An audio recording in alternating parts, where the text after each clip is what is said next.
The idea of freedom in the Western world has been studied extensively and is very well understood. But what freedom means in Africa is less well understood. So what I'm going to do with this class is to explore my definition of freedom. I say that there are three elements to freedom in modern Africa: instrumental freedoms that relate to the right to vote, the right to express dissent, the right to organize, instrumental freedoms. Then I also talk about substantive freedoms. These are choices individuals make to define their lives in a way they have reason to value. So this is choice of spouse, where you send your kids to school, getting an education. And then I also talk about existential freedoms. These are intangible ideas about well-being that are sometimes spiritual and sometimes just existential in a more secular sense. So there are these three aspects of freedom that are mutually interdependent and interconnected. That's the conceptual framework for the definition of the idea of freedom. But then we'll map it out in primary text, and this will be novels and films that are layered narratives where you see these ideas of freedom being worked out by canonical writers, major writers, and filmmakers from the second half of the 20th century into the 21st century.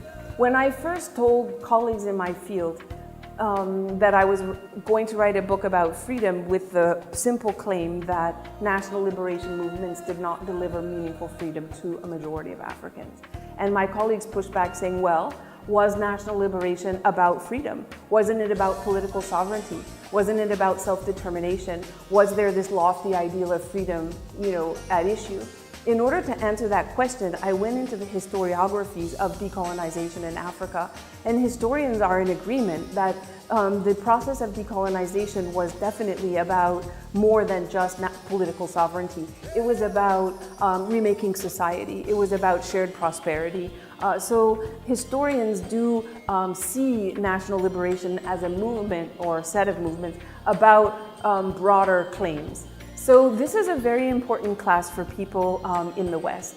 I, as an American, I was married to a Tuareg from Africa for 10 years, so I understand how hard it is for some Americans to get to know Africa on a personal level and on an intellectual level. So I think that people who take this course will hear me talk about my travels in Africa, and I think they will gain not only an intellectual understanding of the theoretical issues and the cultural issues around the emergence of freedom as an ideal to strive for in Africa in the second half of the 20th century and the beginning of the 21st century.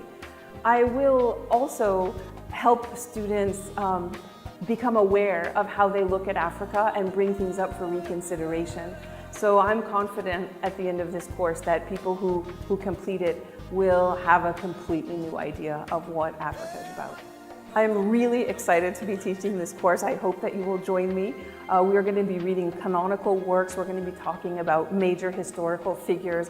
We're going to do this in a way that makes sense, that's very interconnected. And when you finish this class, I think you'll have a completely new awareness of Africa. So come join me.